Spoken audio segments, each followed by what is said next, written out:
I had to prove that I was just as smart. And I had to tell that little voice that said, what the hell are you doing here? I used to I'm glad you have that voice too. All right. But it's just saying to it, you're just a voice. Yeah. You don't exist. Be quiet. I have a purpose and I'm going to do it.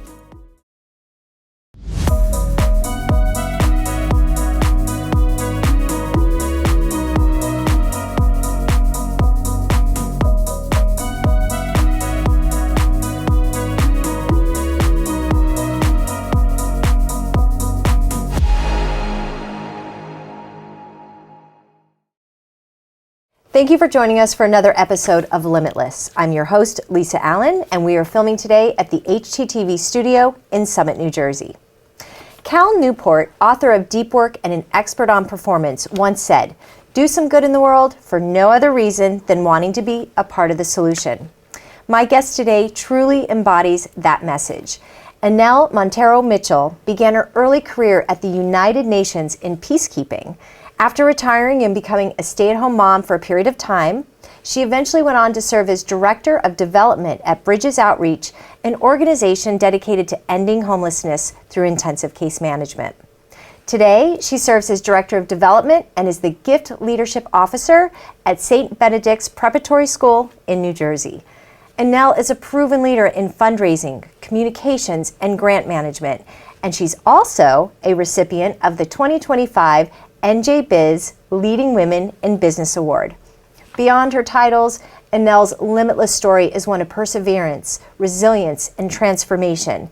And today, she's going to share her journey with us so that we'll have some tools to help us live life with a greater purpose. Thank you so much for coming today. Having me, and what a great quote. That's really great. It really does embody you. Thank you. I was looking for the perfect one. No, that's beautiful. Thank you. Yes. You fascinate me. We've been friends for some time, yes. But I really have gotten to know you just when we talked about doing the interview.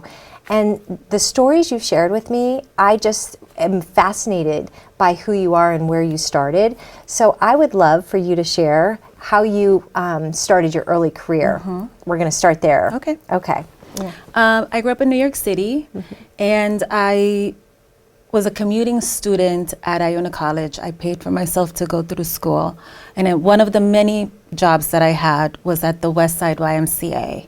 And I was getting ready to finish school, maybe a year out. And one of the members I was the check-in girl for the fitness part facility. And one of the members one day, his name was Claude, he said, "Well, what are you gonna do when you finish school?" And I said, "I have no idea." And he asked, "Well, if the world was perfect and you could do any job," I said, "Well, I would probably be a CIA agent, but I'm not American, so I guess it's out of the cards." And he said, "Well, actually," he's like, "Do you know what I do?" And I said, "No, I don't know." He said, "I'm a ambassador to the UN. I'm one of the French ambassadors to the UN. And I have a friend who works in public information. Why don't you give him a call and see if there's possibilities of an internship or anything?" I said, "Great, this is fantastic. I'll talk to anyone." I called this gentleman for a year, and I just kept calling until he eventually picked up the phone and let me speak. And I had a lot of moxie because I flat out said I would love an internship if it's possible, and he laughed. He said, UN internships are not just given. Of course not. There's a very competitive process for them. So unfortunately, I can't help you there. And I said, "Okay, thank you for your time." But he called me back. And he said, "But actually, maybe you can be a volunteer." And I said, "Well, tell me more." He said, "The public information area, when you go for a tour, the folks that help you, they're volunteers.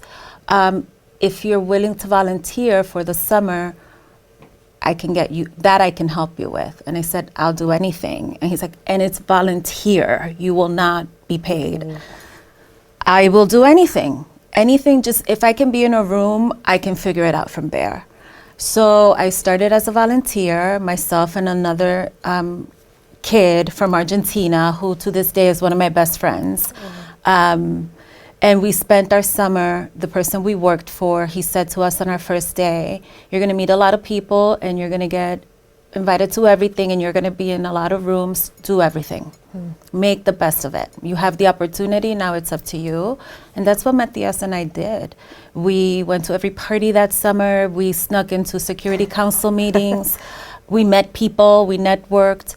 And at the end of the summer, the gentleman that was supervising us asked, the General Assembly is about to start, and we usually need clerical staff. Would you be interested in applying for that? They're 3-month contracts, but it's, it gets you an in. And that's what I did, and the rest is, as they say, history. From there, that 3-month contract became a 6-month contract, and then a year contract. And eventually, one of the folks that I worked for said, well, what do you really want to, where do you want to be? A wonderful UN legend, his name is Luis da Costa, and he is truly embodies what the UN should be embodied. He passed away during the earthquake in Haiti. And I said, I think I would like to work with the logistics guys, with the military guys. They're always doing something really interesting. They're always traveling. How do I get there? And he said, okay, well, let's maybe, work your way towards there. But just know the military guys are a military structure. It's very, there are a lot of rules. I said, no, but they are, the spirit of peacekeeping comes from the logistics and the military guys. And so eventually I worked my way up, and from a clerk, I grew into another role, and eventually I worked the last decade of my time at the UN. I mostly worked in the part that deals with procuring military armies that go to these peacekeeping missions. The UN leases them. And I was part of the group that negotiated those agreements and those contracts. And then when I would be in the field, I'd make sure that the militaries that we leased were adhering to the contracts. So I've lived in Sudan, I lived in Darfur post-genocide, I've lived in Kenya, I've worked throughout the Middle East, throughout all of Africa. And it gave me a really big life. But when you become a parent and you get married and you have this little person who depends on you, you can't be as bold. And you have to take a step back. And when my daughter was around 2 or 3, the UN peacekeeping department was going through a huge restructuring, and I sort of saw the writing on the wall, and I approached them and said, I think my time is done. I cannot be here and do what I want to do. I want to do big things. But it's either this or that, and I'm choosing to step back. And that's what I did. And all in, I was with the UN over 18 years. That's phenomenal. I mean, it really is interesting, parenthood, right? Because and it's not just a woman thing, but I think that women in general, mothers, will decide between career and family, going into the city or traveling. It's a lot. And family is, I ended up leaving the workplace to raise my boys. It was one of the best things I ever did. But also, I'm going to make an analogy that raising kids can be a little like being in a war. Yeah, absolutely. Absolutely. You're like hit and tackle every minute. What lessons did you take from peacekeeping, from your life, and bring that into your family? I think communication, right?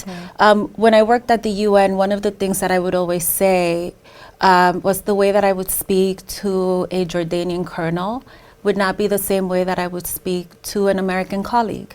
It's very different. The diversity of it makes you tailor your style and your tone and your approach. And when you're parenting a child, a toddler, who you do not know who you're going to wake up to on any given day, those skills they really come useful, because you sort of know how to switch and adapt to what that little person is giving you, what your marriage is going through. You need to be adaptable in those circumstances. And also just going from being a working mom to being a stay-at-home mom and integrating yourself into the culture of mothers that stay home. It's very different. So having that adaptability was a huge skill that not only helped me through my parenthood journey, but just in everything in life. Did you miss the peacekeeping? I miss it every day still. Wow. Wow. Are there any parallels of what you went through to today? I think with the skills that I've learned, I'm a great logistician. I'm a great project manager. I'm great at sort of looking at something and saying, you know what, it needs this. Or I'm really good at strategizing, at taking big ideas and seeing how they fit a story or what we're trying to achieve. So I learned all of that from my time in peacekeeping and from being around so many great Army officers that this is what they went to school for. They were the best in class in these skills, and just learning by immersion has really been helpful throughout my life. That's a gift, to be amongst the best. I always tell my kids, you're the average of the 5 top people that you hang out with, right? You become who you hang out with. And having that ability, but it also took you immersing yourself and kind of overcoming fear. Were there, because not everybody can have the courage or the wherewithal to be able to immerse themselves in a situation like you did. Were there obstacles that you overcame that today you're like, wow, I'm really proud that I did that? Absolutely. Working in peacekeeping, and specifically where I used to work in peacekeeping, you don't see a lot of women. When you're in the field and you're doing these inspections with these armies or going to or doing reconnaissance planning, I would oftentimes be the only woman in a group of 20 men that I was traveling with, sometimes living with, and just everything that came with that it was always a challenge. I had to prove that I was just as smart. And I had to tell that little voice that said, what the hell are you doing here? I used to have... I'm glad you have that voice too. All right. But it's just saying to it, you're just a voice. Yeah. You don't exist. Be quiet. I have a purpose and I'm going to do it. That's wonderful. Talk about the transition when you decided to stay home. When you have a high, stress or impact job, making that transition home, again, as rewarding as it is, it can be very isolating. So talk about how your transition happened and what you overcame during that time in your life. Well, first of all, being home is the gift of time, right? It is a gift when you can just be with your child and go through these experiences with them. It's truly a gift. All of that said, it's so hard. I was raised to work, and work was leaving the house, right? Not staying home, even though I grew up, with a stay-at-home mom, but she was very focused in that her daughters worked and had careers. And I think for me, when I'm in the suburbs, I have this little kid, and all I keep hearing at the drop-off is, well, what is she doing for enrichment? What enrichment class is she in? Did she sign up for enrichment? And in the back of my head, I would think, well, what about enrichment for me? Where's mom enrichment? Right. What's available for that? And that sort of then started my volunteering journey and getting involved in my community, because I needed to sort of scratch that itch of having a purpose that was outside of my home and that was also bigger than me. And that came from volunteering. I love the way that you put it. Where's my enrichment? Because we are so focused. Actually, someone said to me, which I thought was so interesting, 20 years ago, kids lived for their parents. Today, parents live for their kids. And it is very easy to sort of lose your identity if you allow it. And it's really important for kids to see independence in their parents. So even if you're at home, finding spaces where you can show that being independent and interdependent is really healthy. So talk about your journey for volunteering. Where did you start? So I started volunteering at the Connection here in town. I joined the committee to do fundraising. I had no idea what I was doing, by the way. And then I joined the Junior League. And I tell every single woman that says to me, what should I be doing with my time while my kid is at school, or I'm bored, or I need something, I say, find your local Junior League chapter and join. Because you will find a community of women that are literally doing work to enrich themselves and learn how to be of service to their community and sort of maintain the skills that they maybe had once upon a time. So I became really involved with the junior league, with the connection, with our church. And then at the time, these were pre-COVID days, Family Promise. Yep. That was a big part of what I used to do, and just hosting those families, bringing my child to sit with them while the kids would do homework and bring meals. It just started to snowball from there. And I think the thread started to weave through what would come next. And I didn't see it then, but it was definitely the building blocks of how things then unfolded. Yeah.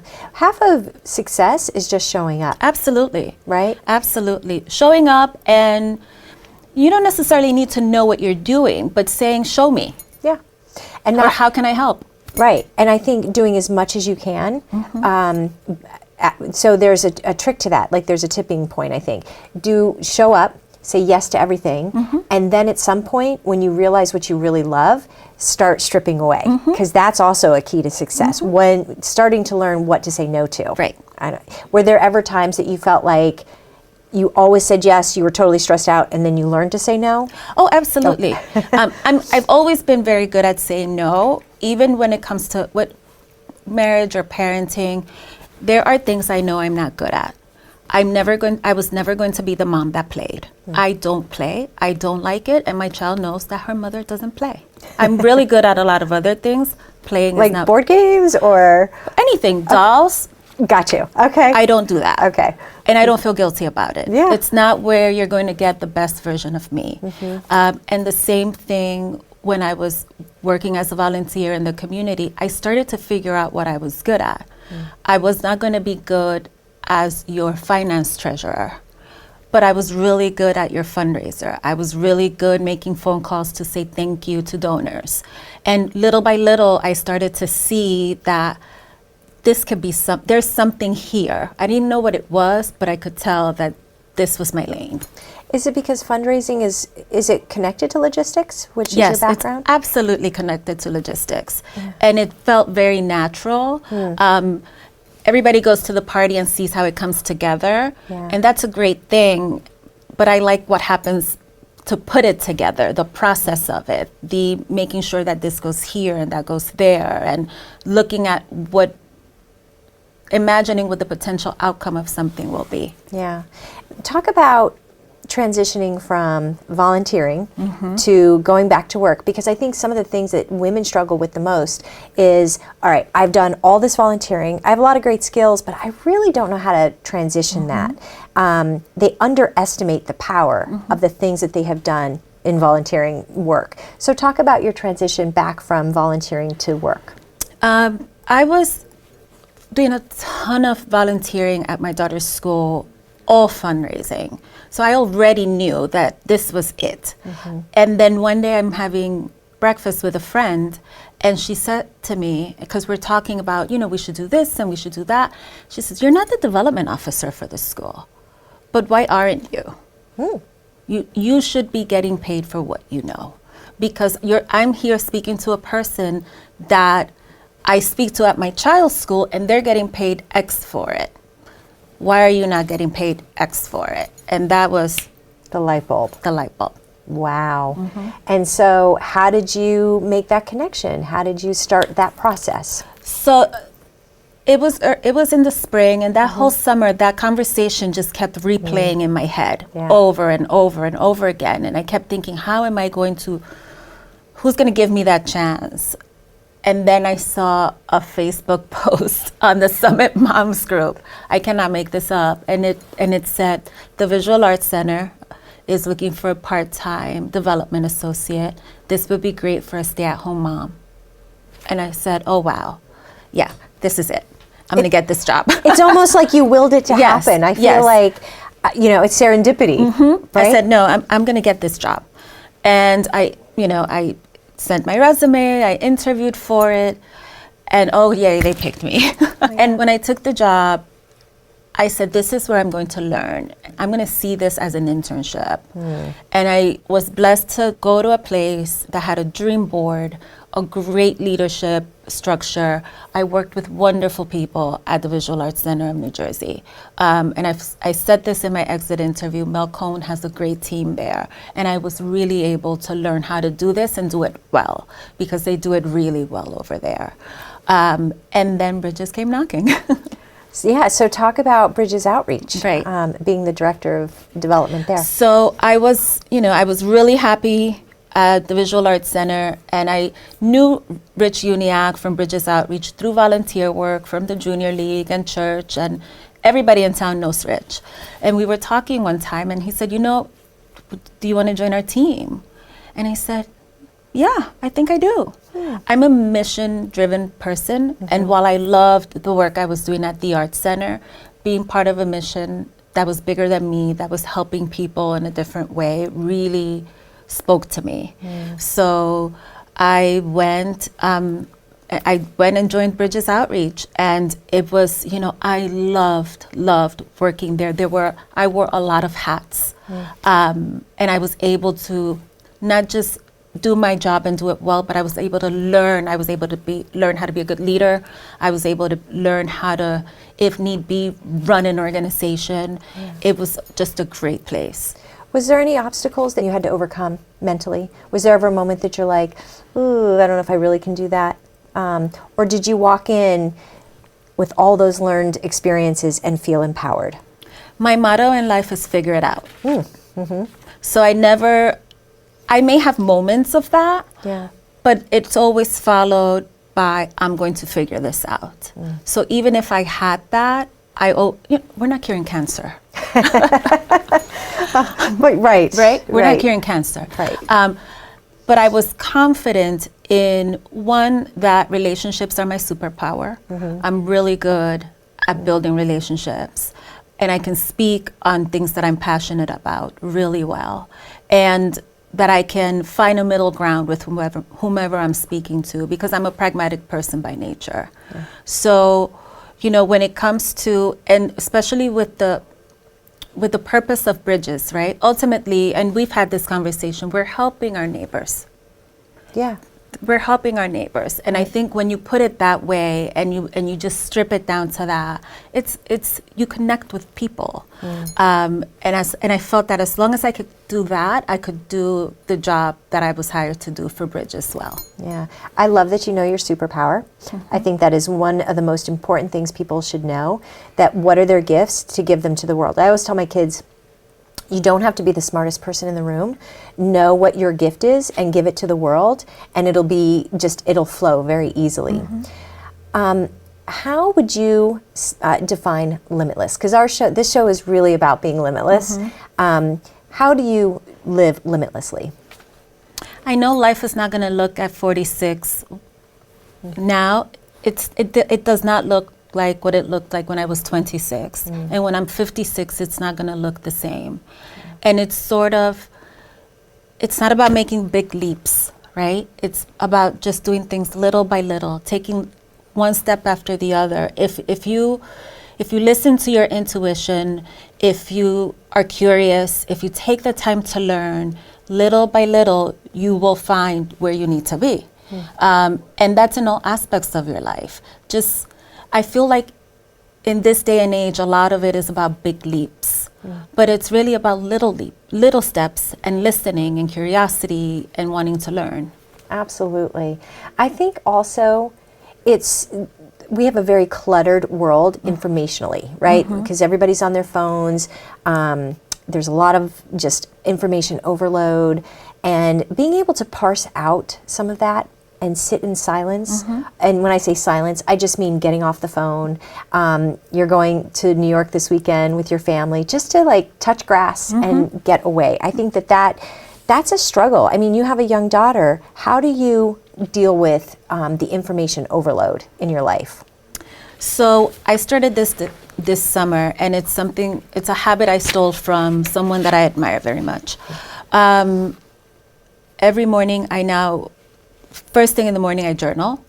I keep a notebook in my nightstand, and as soon as I turn on the nightlight, I just, anything. I just write whatever is first thing I think about, I write it down, and I take 15 minutes to read a book. 50 minutes? 15 minutes. Oh, I love this. Okay. 15 minutes. And morning and night? Just in the morning. Okay. First thing I do in the morning. So I write and then I read. And then and that takes about 30 minutes. And once I'm done with that, I can go about my day. I can turn on the news. I can read the Times or whatever. But that 15 minutes where I just sort of have that overnight brain dump and then just learn something or read something, that really sets me up for the day, and just how I sort of want to go about how I'm tackling things, how I'm parenting for the day. And this summer, right before school ended, I implemented it on my daughter. And I said, we're going to do this together, just so that she could start to see why it's needed, why it's important. I love that. Habits are show someone your habits, and you'll show them who the person is. You create good habits, and that's what your life becomes. And someone also said to me one time, okay, I should have done the math before sitting here, but if you read like 20 pages a day, right, which is 20 minutes, maybe 30 minutes, times 7 is 140 pages a week.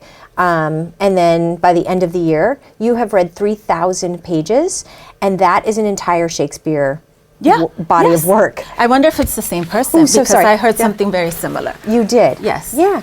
And so I think just by sitting and reading, and I don't do physically, a physical book. A physical book, because I also think the blue light affects us. So if there is anybody out there struggling, I mean, you've accomplished great things. There's a couple messages I've heard in there.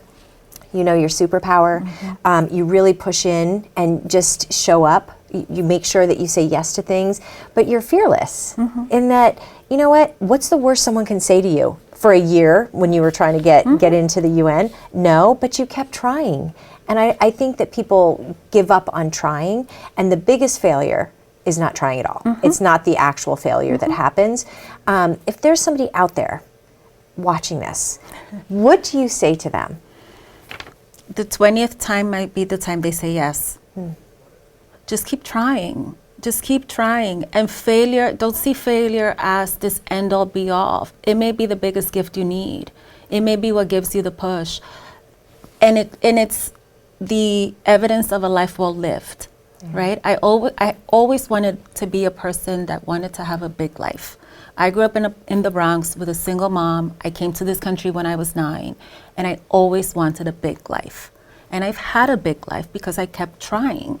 So I think if you just keep trying, and again, it's not a big leap, it's little things. Know your outcome. What brings you the greatest joy in life? Seeing the young lady that I'm raising.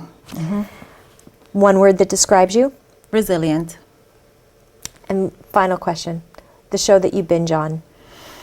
Probably White Lotus.